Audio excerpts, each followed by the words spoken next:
Assalamualaikum warahmatullahi wabarakatuh. Selamat datang mahasiswa pada program studi Manajemen Logistik Industri Agro Politeknik Ati Padang pada mata kuliah Ekonomi Teknik ya. Ekonomi Teknik di dalam silabusnya adalah 2 SKS, nanti ada yang praktikum. Hari ini kita membahas dulu adalah yang untuk teori pada pertemuan pertama. Baik, pada pertemuan pertama kita akan mulai dulu dengan pengantar saja. Artinya pada pertemuan pertama kita akan membahas dasar-dasar atau pengertian daripada ekonomi teknik itu sendiri. Kemudian tujuan dan manfaat saudara mempelajari ekonomi teknik. Kemudian implementasi daripada ilmu ekonomi teknik ini, termasuk nanti ruang lingkup dalam mata kuliah ini ya. Oke, baik, kita mulai. Jadi, dalam pengantar ekonomi teknik pada pertemuan pertama itu setelah mengikuti perkuliahan ini, saudara mahasiswa diharapkan bisa menjelaskan nanti konsep dasar, teori, rumus-rumus dan teknik-teknik analisis ekonomi yang terkait dengan aspek teknik dari suatu sistem produksi, mulai dari pengoperasian sistem, peralatan, mesin, produk, dan jasa. Kemudian di samping itu, setelah mempelajari dasar-dasar ekonomi teknik juga, saudara mampu melakukan evaluasi kelayakan dari beberapa proposal teknik dalam kaitannya dengan dimensi, nilai, dan biaya. Jadi evaluasi kelayakan ini nanti kita akan analisis secara ekonomi teknik ya. Yang ketiga, yaitu mampu membuat suatu keputusan ekonomi dengan memahami risiko atau dampak ekonomik dari suatu permasalahan terhadap aplikasi teknik yang ada di dalam suatu industri.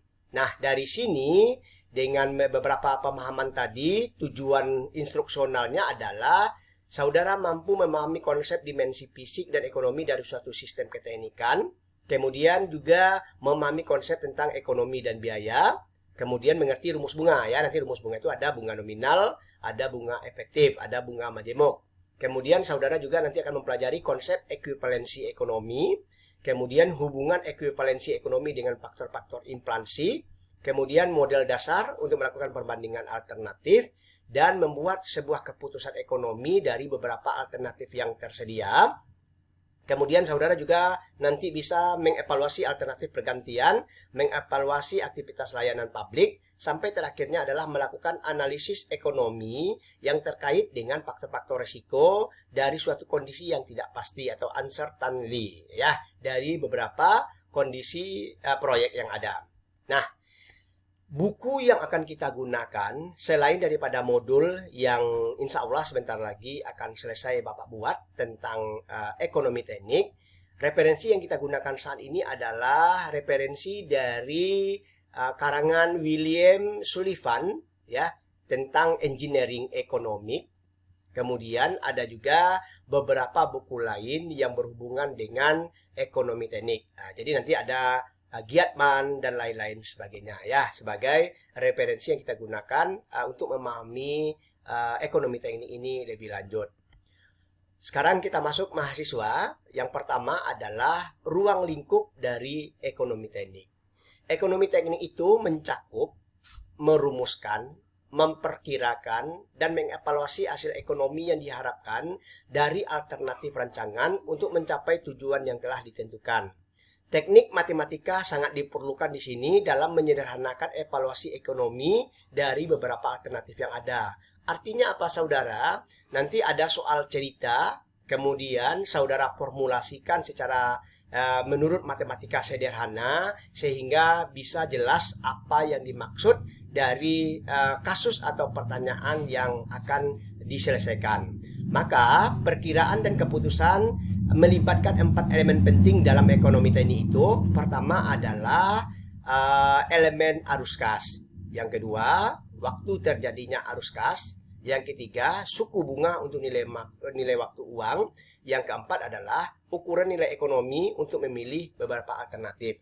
Berarti saudara nanti salah satunya adalah nanti akan ada Bapak kasih atau kirimkan tabel suku bunga untuk nilai mata uang. Apakah present apakah future dari beberapa alternatif yang ada. Ya, jadi setelah kita memahami 4 elemen ini, secara desain bahwasannya dalam ruang lingkup ekonomi teknik itu adalah dia mencari alternatif-alternatif yang terbaik dari beberapa alternatif. Nanti ada kodenya alternatif 1, alternatif 2, sampai alternatif lebih dari 3 atau 4. Nanti kodenya adalah alternatif sampai titik-titik ke N.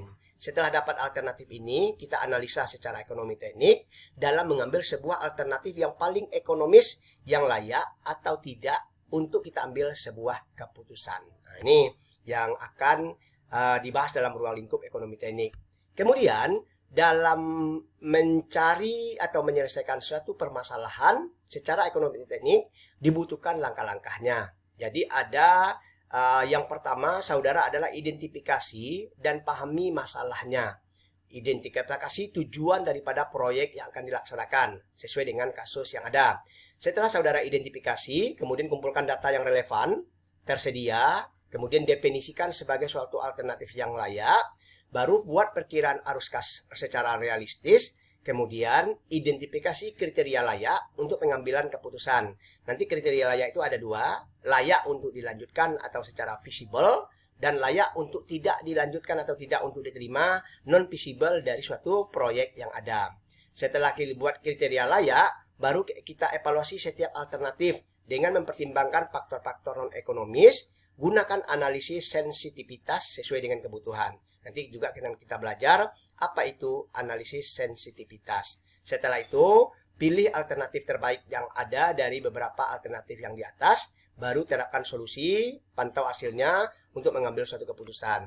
Bila kita lihat diagram flow yang di samping ini, misalnya ini diagram alirnya, boleh dikatakan seperti itu. Langkah-langkah dalam menyelesaikan sampai seperti tadi, problem description, berarti identifikasi setiap permasalahan yang ada sesuai dengan fungsi tujuannya adalah objective statement.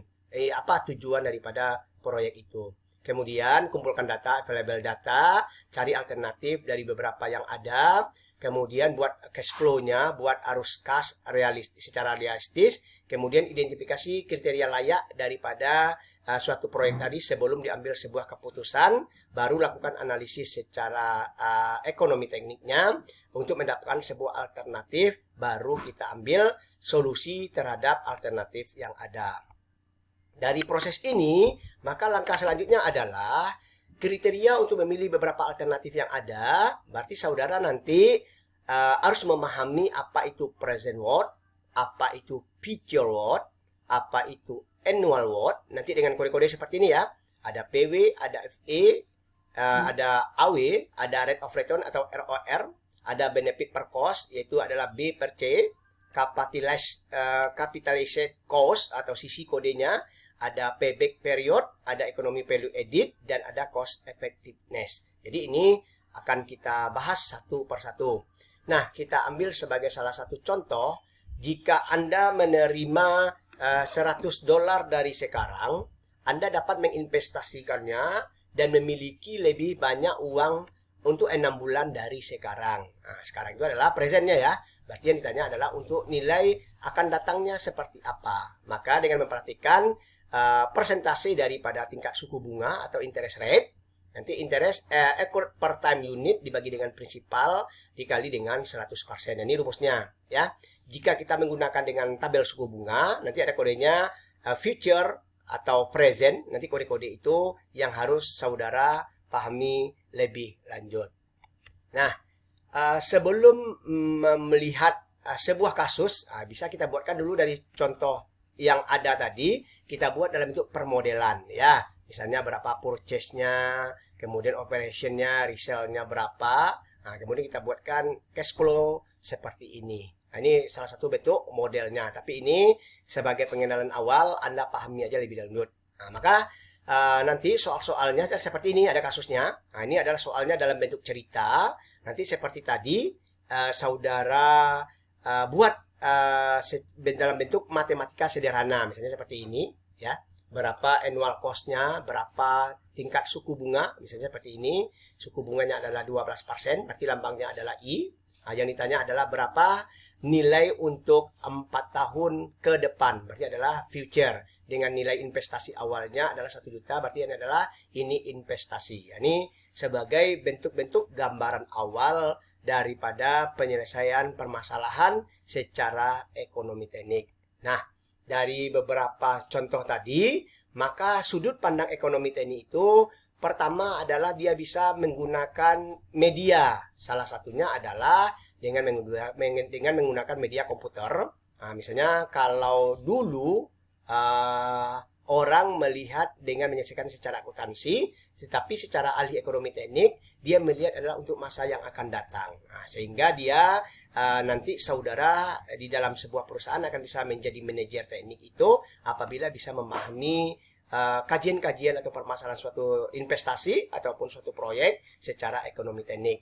Nah, nanti akan kita bahas juga tentang konsep nilai uang terhadap waktu. Nah, ini sebagai hantaran pertama tadi ya. Maka dari sini supaya saudara lebih paham terhadap apa itu ekonomi teknik, maka Bapak tugaskan saudara pada pertemuan pertama ini mencari definisi lain daripada ekonomi teknik.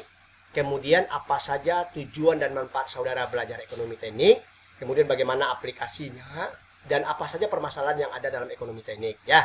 Jadi tadi udah Bapak antarkan bahwasannya ekonomi teknik itu adalah suatu kegiatan keteknikan dalam rangka mempelajari beberapa persoalan yang harus diselesaikan secara ekonomi, kemudian untuk mendapatkan solusi yang paling ekonomis. Maka ada beberapa istilah seperti tadi, ada present worth, ada future, ada annual, ada rate of return, ada benefit per cost, ada capitalized per cost, sampai nanti pada cost effectiveness ya. Jadi silakan saudara cari istilah-istilah ini. Nanti pada pertemuan kedua Bapak tidak lagi menjelaskan hal yang demikian, karena itu adalah dasar-dasarnya sudah saudara dapatkan. Oke, baik, demikian yang dapat Bapak sampaikan pada pertemuan pertama. Mudah-mudahan saudara bisa memahaminya lebih lanjut dengan mengerjakan tugas-tugas yang ada.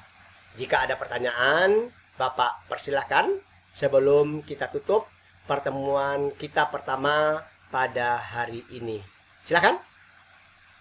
Ya, mulai dari beberapa definisi sampai nanti beberapa istilah-istilah yang ada di dalam mata kuliah ini sehingga saudara dapat lebih paham.